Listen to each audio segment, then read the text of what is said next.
Only about 12% of IELTS test takers globally achieve Band 8 in speaking. In this video, you will hear a full Band 8 speaking test. I have helped thousands of students worldwide achieve Band 7 Plus and unlock life-changing opportunities. Today is your turn. Let's go. Part 1, Introduction and Interview. Good morning. My name is Andy Robertson. What is your name? Good morning, my name is Agnes Rich. My relatives and work colleagues call me Agnes. Where are you from? I'm from Hong Kong originally, though I've been living in Vancouver for the past 3 years while I finish my degree. How do you feel about being in crowded places? It's a bit of a double-edged sword for me, really. I grew up in one of the most densely populated cities on Earth, so crowds feel almost second nature. There's a certain energy to them that can be quite invigorating. That said, I've come to appreciate quieter spaces more as I've gotten older, particularly when I need to decompress. Are there many crowded places in your city? Vancouver's interesting because it oscillates between extremes. Downtown and the transit hubs get absolutely heaving during rush hour, but you can escape to relatively tranquil parks or beaches within 20 minutes. Compared to Hong Kong, though, even Vancouver's busiest spots feel manageable. Which places are usually the most crowded? The SkyTrain stations during commute times are probably the worst offenders. People are literally shoulder to shoulder. Tourist areas like Granville Island get swamped on weekends, and any decent restaurant in Yaletown seems to have an eternal queue. Shopping centers around the holidays become almost claustrophobic. Is there a crowded place that you don't mind visiting? I actually enjoy the farmers market at Trout Lake on Saturdays, even though it's packed. There's something about the atmosphere. Everyone's in good spirits. There's live music, incredible food smells wafting around. The crowd there feels communal rather than oppressive, if that makes sense. Do you try to avoid crowds, or does it depend on the situation? Very much context dependent. For everyday errands, I'll absolutely strategize to avoid peak times. Grocery shopping at 8 p.m. on a Tuesday is infinitely preferable to Saturday afternoon chaos.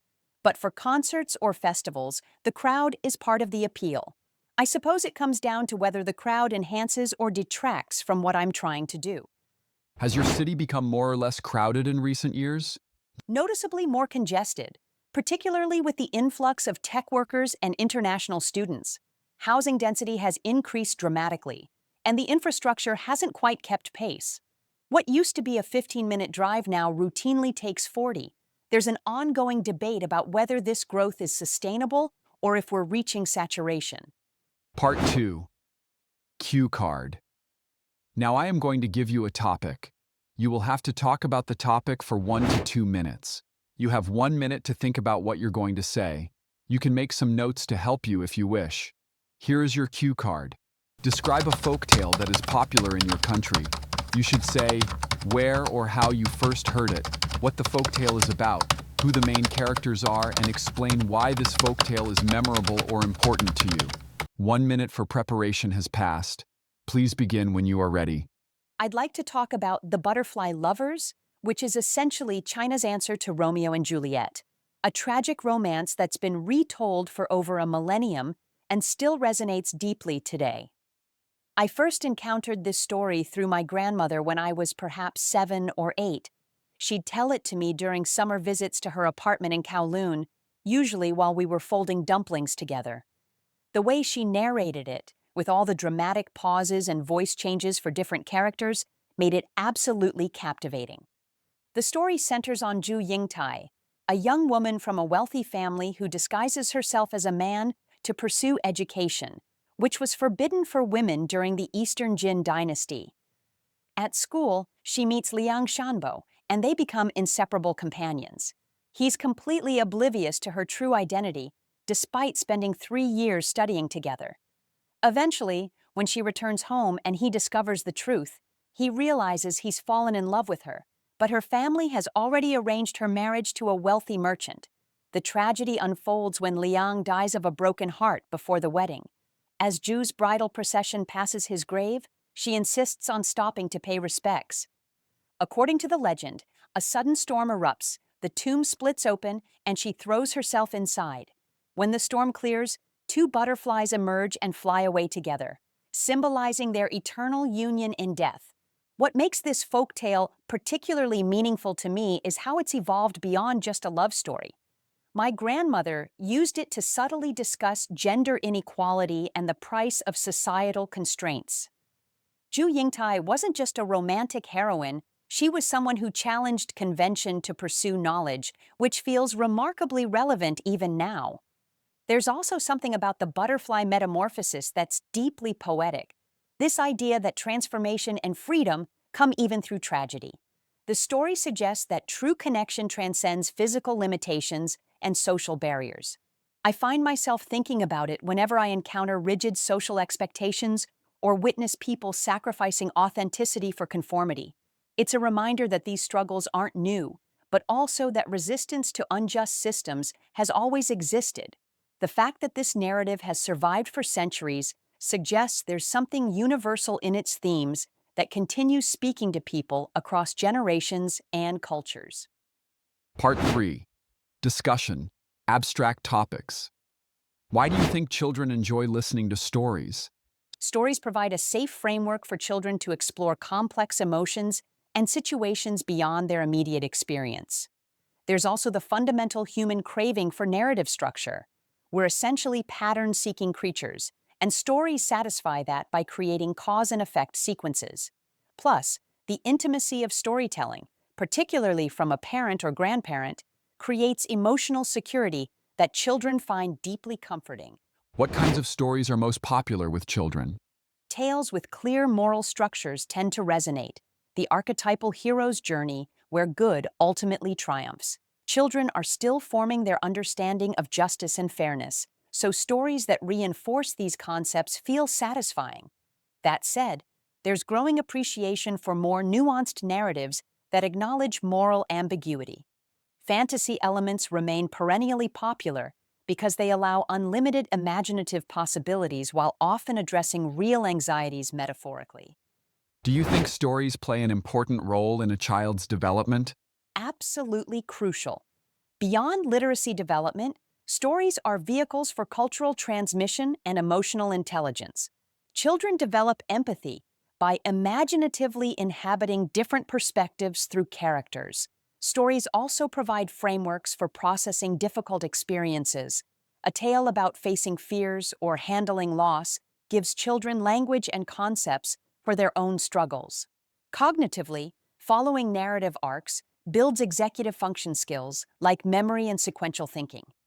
Is it better to tell children stories or read books to them? Why? Both have distinct merits, really.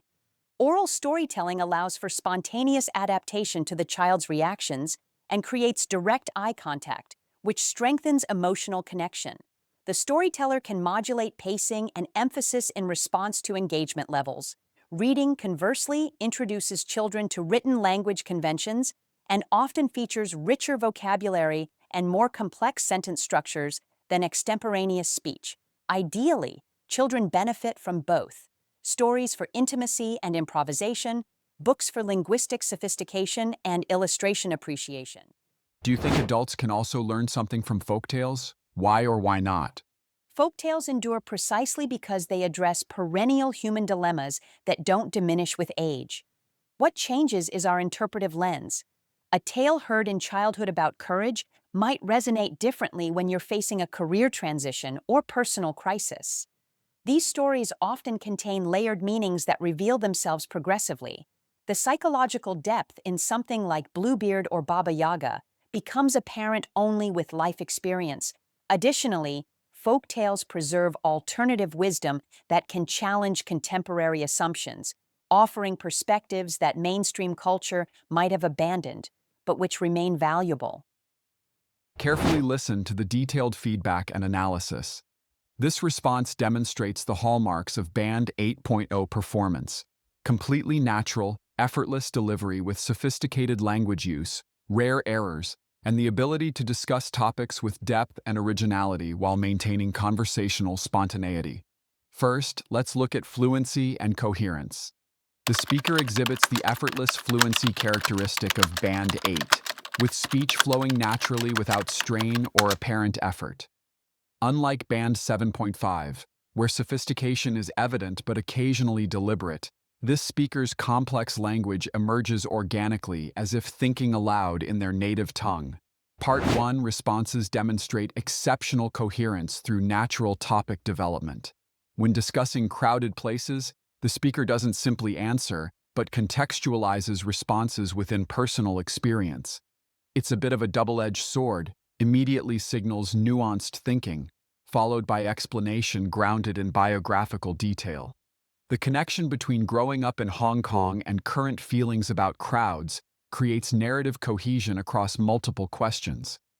Discourse management is particularly sophisticated. The speaker uses markers that go beyond standard linking. That said, if that makes sense, very much context-dependent, noticeably more congested. These aren't just connectors, but signal shifts in perspective or degrees of certainty, showing pragmatic competence that characterizes Band 8. Part 2 demonstrates exceptional organizational ability within the 100-second constraint. The narrative doesn't mechanically address bullet points, but weaves them into a compelling story with clear progression. Introduction, personal discovery, plot summary, thematic analysis, and contemporary relevance. The coherence extends beyond structure to thematic threading. The gender equality theme introduced through grandmother's teaching resurfaces in the reflection about rigid social expectations, creating intellectual unity. Part 3 responses show the sophisticated idea development expected at Band 8. Each answer acknowledges complexity immediately. Both have distinct merits, really. Folktales endure precisely because the speaker doesn't present simple opinions but explores multiple dimensions, qualifies generalizations, and synthesizes ideas, demonstrating the intellectual flexibility that distinguishes Band 8 from lower bands. Secondly, lexical resource. The vocabulary demonstrates the full flexibility and precision required for Band 8, with natural use of idiomatic language and sophisticated lexical choices that never sound forced or inappropriate. Idiomatic expressions appear effortlessly: double-edged sword, second nature, worst offenders, shoulder to shoulder, swamped, eternal queue, wafting around, saturation point. These aren't memorized phrases inserted awkwardly, but emerge naturally in context, showing genuine command of English idiom. Less common lexical items appear throughout with precision. Oscillates between extremes, heaving, tranquil, claustrophobic, communal rather than oppressive, strategize, influx, millennium, oblivious, inseparable, perennial, archetypal, ambiguity, modulate, extemporaneous, interpretive lens, layered meanings. The speaker uses these not for display, but because they precisely express intended meaning. Collocational range is exceptional. Decompress, context-dependent, everyday errands, resonates deeply, dramatic pauses, bridal procession, pays respects, splits open, eternal union, societal constraints, metamorphosis, transcends physical limitations, sacrificing authenticity, moral ambiguity, vehicles for cultural transmission, imaginatively inhabiting, spontaneous adaptation, progressive revelation. The speaker demonstrates sophisticated paraphrasing ability, expressing similar concepts differently without repetition.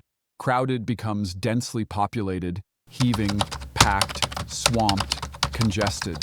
Story transforms into narrative, tale, folktale, legend. This lexical flexibility is a defining Band 8 characteristic. Particularly impressive is the register control.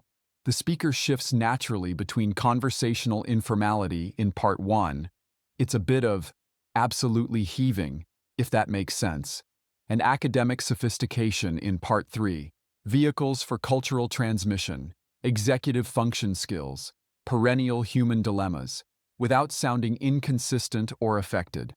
Lastly, grammatical range and accuracy.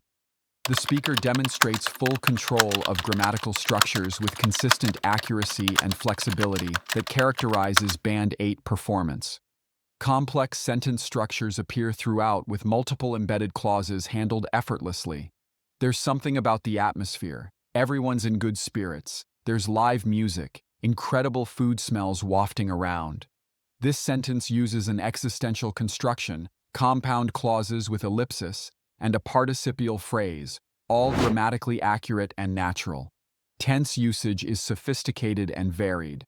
I've been living, present perfect continuous for ongoing state. I've come to appreciate, present perfect for change over time, used to be, past habit, has survived, present perfect for persistence, would tell, past habit, had arranged, past perfect for prior action. This temporal flexibility shows advanced grammatical control. The speaker handles conditional structures with sophistication. If I need to decompress, real condition. Whether this growth is sustainable, indirect question. A tale heard in childhood might resonate differently when you're facing complex conditional with temporal clause. These structures integrate seamlessly into discourse without awkwardness.